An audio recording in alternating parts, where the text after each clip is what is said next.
To the selfless Spartans, I love you all. To my good people, please join us. The Book of Ecclesiastes, Ecclesiastes 1, the vanity of life.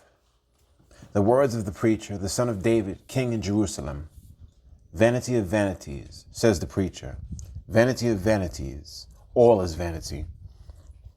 What profit has a man from all his labor in which he toils under the sun? One generation passes away and another generation comes. But the earth abides forever. The sun also rises and the sun goes down and hastens to the place where it arose.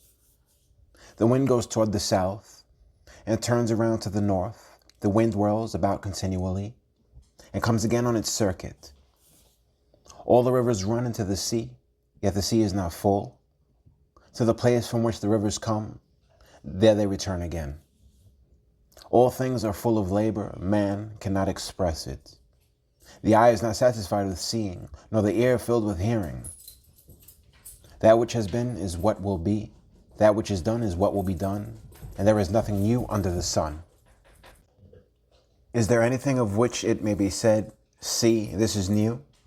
It has already been in ancient times before us. There is no remembrance of former things, nor will there be any remembrance of things that are to come by those who will come after. The grief of wisdom. I, the preacher, was king over Israel in Jerusalem. And I set my heart to seek and search out by wisdom concerning all that is done under heaven.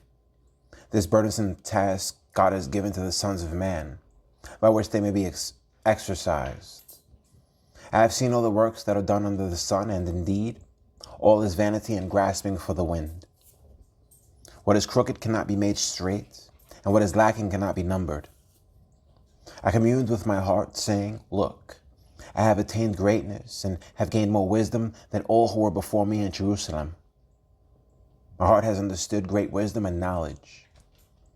And I set my heart to know wisdom and to know madness and folly. I perceived that this also is grasping for the wind.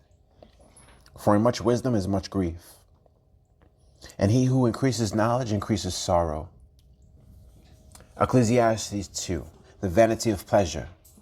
I said in my heart, come now, I will test you with mirth. Therefore enjoy pleasure.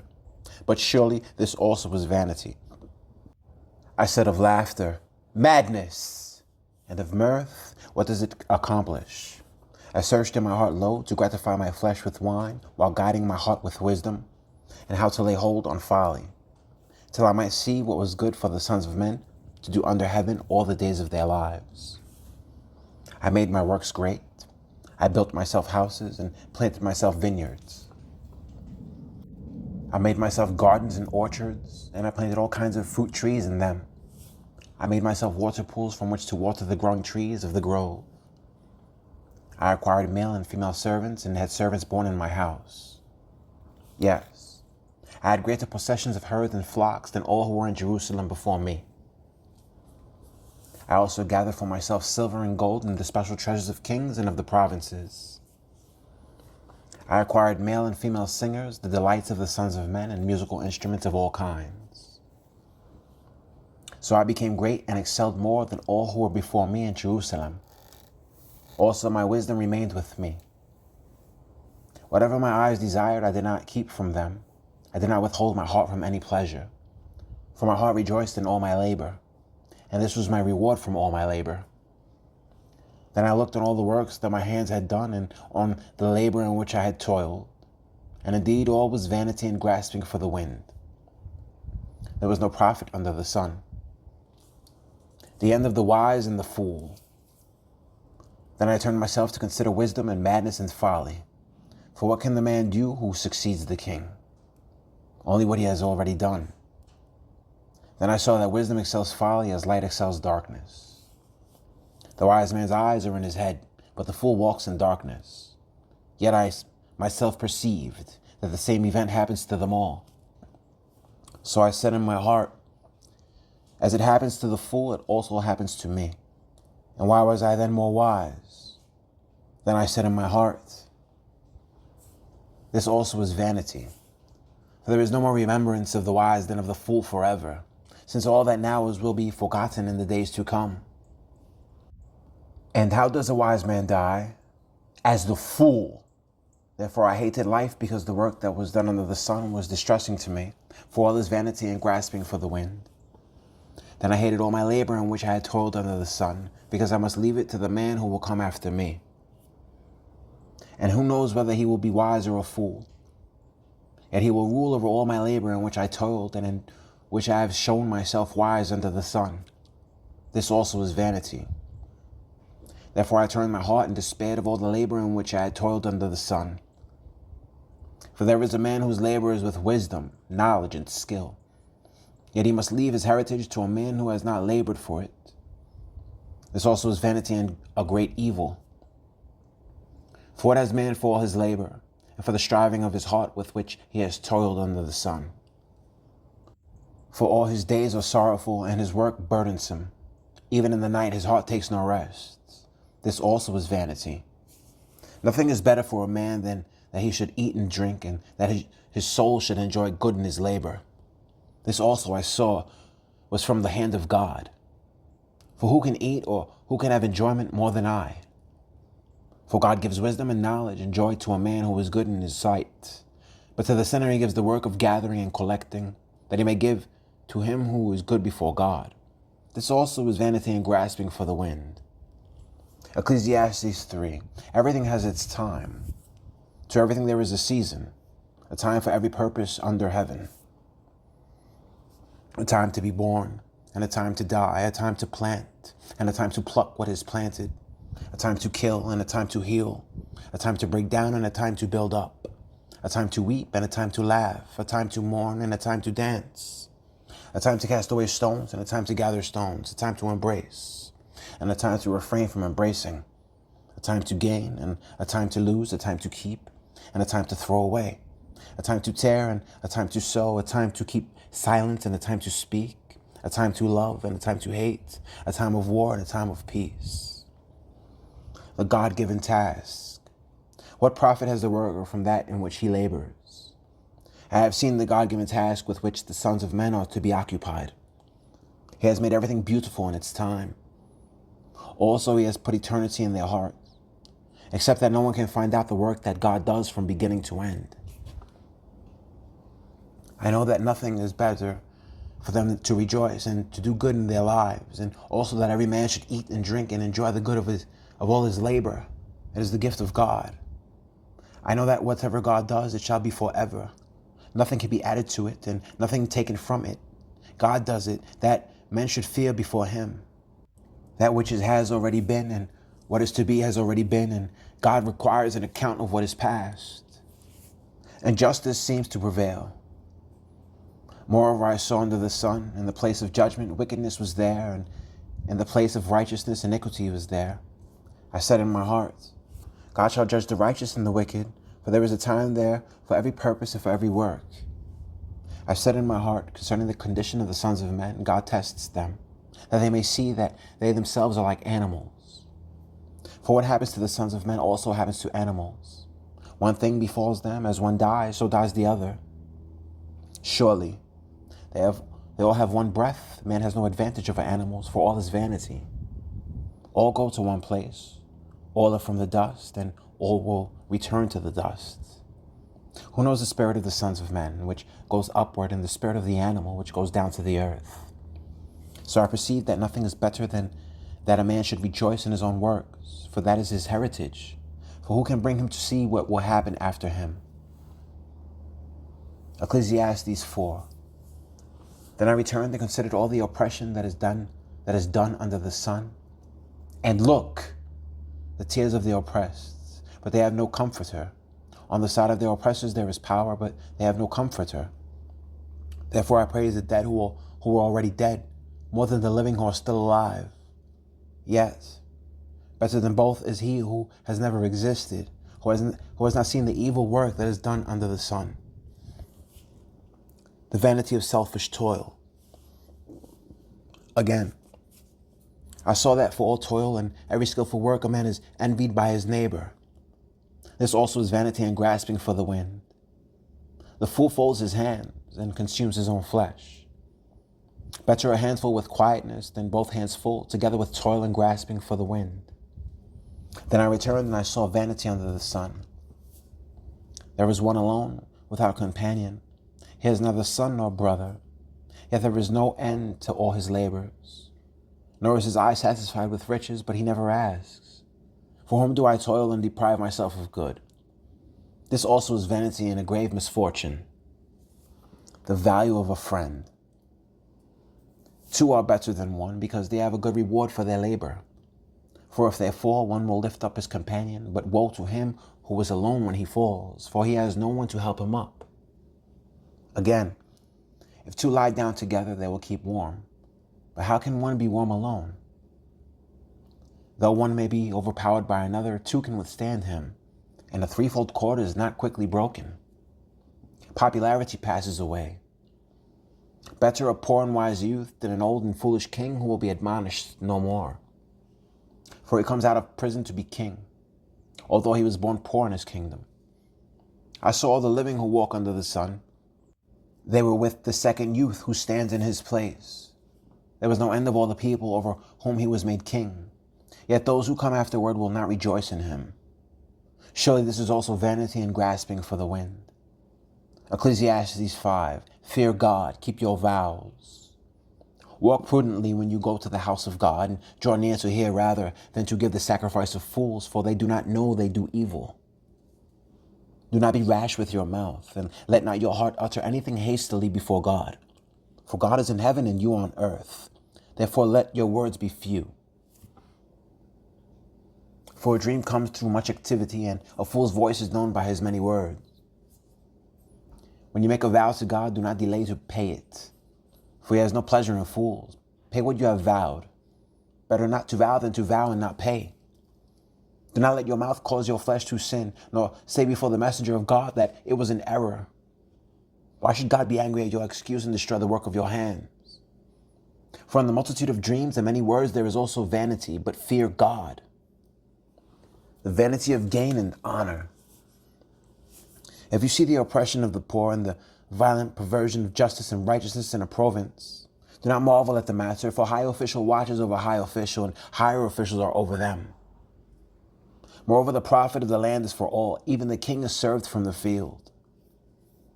He who loves silver will not be satisfied with silver, nor he who loves abundance with increase. This also is vanity. When goods increase, they increase who eat them. So what profit have the owners except to see them with their eyes? The sleep of a laboring man is sweet, whether he eats little or much, but the abundance of the rich will not permit him to sleep. There is a severe evil which I have seen under the sun. Riches kept for their owners to his hurt. But those riches perish through misfortune. When he begets a son, there is nothing in his hand.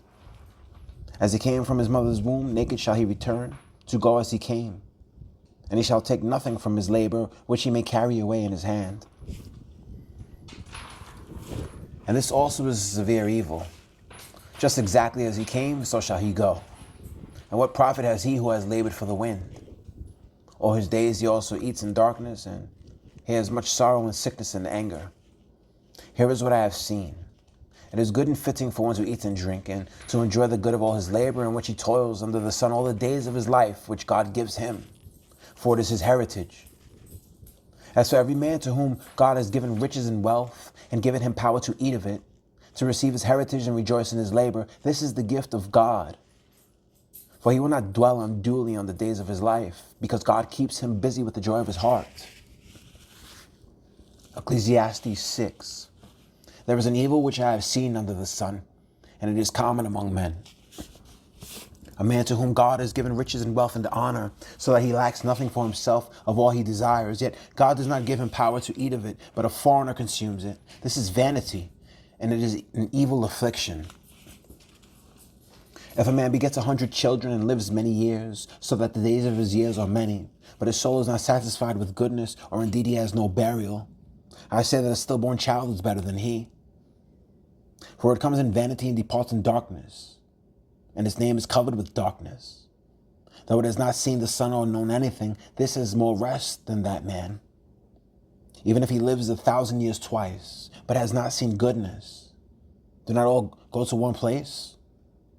All the labor of man is for his mouth, and yet the soul is not satisfied. For what more has the wise man than the fool?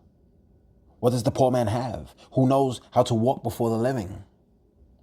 Better is the sight of the eyes than the wandering of desire. This also is vanity and grasping for the wind. Whatever one is, he has been named already, for it is known that he is a man, and he cannot contend with him who is mightier than he. Since there are many things that increase vanity, how is man the better? For who knows what is good for man in life, all the days of his vain life which he passes like a shadow?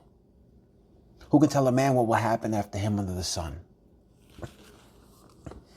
Ecclesiastes 7, the value of practical wisdom.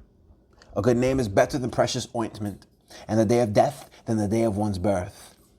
Better to go to the house of mourning than to go to the house of feasting, for that is the end of all men, and the living will take it to heart. Sorrow is better than laughter, for by a sad countenance the heart is made better. The heart of the wise is in the house of mourning, but the heart of fools is in the house of mirth. It is better to hear the rebuke of the wise than for a man to hear the song of fools. For like the crackling of thorns under a pot, so is the laughter of a fool. This also is vanity. Surely oppression destroys a wise man's reason, and a bribe debases the heart. The end of a thing is better than its beginning. The patient in spirit is better than the proud in spirit. Do not hasten your spirit to be angry, for anger rests in the bosom of fools. Do not say, why were the former days better than these? For you do not inquire wisely concerning this. Wisdom is good with an inheritance, and profitable to those who see the sun. For wisdom is a defense as money is a defense. But the excellence of knowledge is that wisdom gives life to those who have it. Consider the work of God. For who can make straight what he has made crooked? In the day of prosperity be joyful, but in the day of adversity consider. Surely God has appointed the one as well as the other, so that man can find out nothing that will come after him. I have seen everything in my days of vanity. There is a just man who perishes in his righteousness, and there is a wicked man who prolongs life in his wickedness. Do not be overly righteous, nor be overly wise. Why should you destroy yourself? Do not be overly wicked, nor be foolish. Why should you die before your time? It is good that you grasp this, and also not remove your hands from the other, for he who fears God will escape them all. Wisdom strengthens the wise more than 10 rulers of the city. For there is not a just man on the earth who does good and does not sin. Do not take the heart of everything people say, lest you hear your servant cursing you. For many times also your own heart has known that even you have cursed others. All this I have proved by wisdom. I said, I will be wise, but it was far from me. As for that which is far off and exceedingly deep, who can find it out? I applied my heart to know, to search and seek out wisdom and the reason of things, to know the wickedness of folly, even of foolishness and madness. And I find more bitter than death the woman whose heart is snares and nets, whose hands are fetters. He who pleases God shall escape from her, but the sinner shall be trapped by her. Here is what I have found, says the preacher, adding one thing to the other to find out the reason, which my soul still seeks but I cannot find. One man among 1,000 I have found, but a woman among all these I have not found. Truly, this only I have found, that God made man upright, but they have sought out many schemes. Ecclesiastes 8. Who is like a wise man? And who knows the interpretation of a thing? A man's wisdom makes his face shine, and the sternness of his face is changed. Obey authorities for God's sake. I say, keep the king's commandment for the sake of your oath to God. Do not be hasty to go from his presence. Do not take your stand for an evil thing, for he does whatever pleases him. Where the word of a king is, there is power. And who may say to him, what are you doing? He who keeps his command will experience nothing harmful, and the wise man's heart discerns both time and judgment. Because for every matter there is a time and judgment. Though the misery of a man increases greatly, for he does not know what will happen. So who can tell him when it will occur? No one has power over the spirit to retain the spirit, and no one has power in the day of death. There is no release from that war, and wickedness will not deliver those who are given to it. All this I have seen and applied my heart to every work that is done under the sun. There is a time in which one man rules over another to his own hurt. Death comes to all. Then I saw the wicked buried, who had come and gone from the place of holiness, and they were forgotten in the city where they had so done. This also is vanity, because the sentence against an evil work is not executed speedily. Therefore the heart of the sons of men is fully set in them to do evil. Though a sinner does evil 100 times and his days are prolonged, yet I surely know that it will be well with those who fear God, who fear before him. But it will not be well with the wicked, nor will he prolong his days, which are as a shadow, because he does not fear before God. There is a vanity which occurs on earth, that there are just men to whom it happens according to the work of the wicked. Again, there are wicked men to whom it happens according to the work of the righteous. I said that this is also vanity. So I commanded enjoyment, because a man has nothing better under the sun than to eat, drink, and be merry. For this will remain with him in his labor all the days of his life, which God gives him under the sun. When I applied my heart to know wisdom and to see the business that is done on earth, even though one sees no sleep day or night, then I saw the work of God, that a man cannot find out the work that is done under the sun. For though a man labors to discover it, yet he will not find it. Moreover, though a wise man attempts to know it, he will not be able to find it.